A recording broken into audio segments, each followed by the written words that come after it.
कंबर में न्याज़ हुसैन तुनिया की रिपोर्ट मूजिब एक पासे बाह वसाईंदड़ सिज ते तपिश 52 डिग्री की सख्त गर्मी ते बे पासे शहरीन से सेपको तरफा थींदड़ नाजाइज़िन ऐं ॾाढ ख़िलाफ़ आवाम जी दाहूं ॼण त तमाशो समझी वञनि थियूं। जिना बाग वारो ट्रांसफार्मर त ग्रेस कॉलेज प्रेस क्लब ॿारनि जी स्टडी लाइ क़ाइमु लाइब्रेरी की बिजली भी इन ट्रांसफार्मर में हलंदी है, जंहिंजी गुज़िरियल 2 ॾींहंनि खां किरी पई है। पर मुसलसल सेपको कंबर इंचार्ज के बेल भरींदड़ दुकानदार कॉल करे थकिजी पिया आहिनि, पर क़बिल तारुन ठाहिण लाइ तयार न आहे।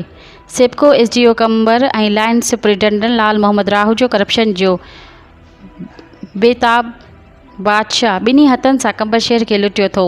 असां chief justice of Pakistan, army chief general Syed Asim Munir Sahib, DG ISPR IDD GM director नेब डायरेक्टर एंटी करप्शन के कंबर शहर जो मज़लूम अवाम जो जीअं झंझाल करे छॾियो आहे। लाल मोहम्मद राहू जो ख़िलाफ़ कार्रवाई कई वञे त साईं जिन जो कंबर जी अवाम ते लख एहसान थींदा ऐं हिन गोर पटन में असांजी जान छुटी पवंदी। सेपको मलदारनि पारां शहर जे मुख़्तलिफ़ रोडनि रस्तनि ते किरंदड़ मुदे ख़ारिज तारूं तब्दील नथियूं कयूं वञनि, जंहिं लाइ असां अवाम कंबर ज़िले जी चूंडियल MNA MPA साहिबनि सां गॾु इलेक्शन में अवाम खां वोट वठंदड़ हर हिकु नुमाइंदे खे हिननि अवामी मसइले ॾांहुं ध्यानु छिकाईंदे अर्ज़ु कयूं था त अवाम हिन अहम मसइले खे हल कराइण में पंहिंजो फ़र्ज़ु निभाइनि।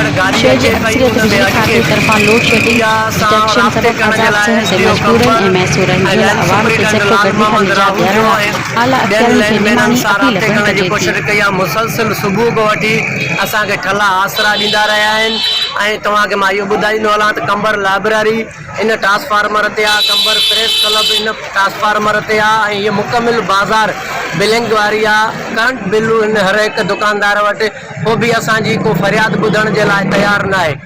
आख़िरकार छो असांजो कहिड़ो कसूर आहे? हालांकि चवनि था त अवाम मीटर नथो हणाए, जन मीटर लॻराया आहिनि उन्हनि सां इहा हालत आहे त पोइ माण्हू कॾहिं मीटर हणाईंदा। हे चोरी कराइण में पाण ई पंहिंजो किरदारु अदा था कनि, मीटर वारनि खे ॼाणी वाणी टार्चर था ॾियनि त जीअं उहो मीटर न हलाइनि ऐं चोरियूं कनि। हाणे जन वटि डबल लेनियूं उन्हनि जो कारोबार हले पियो।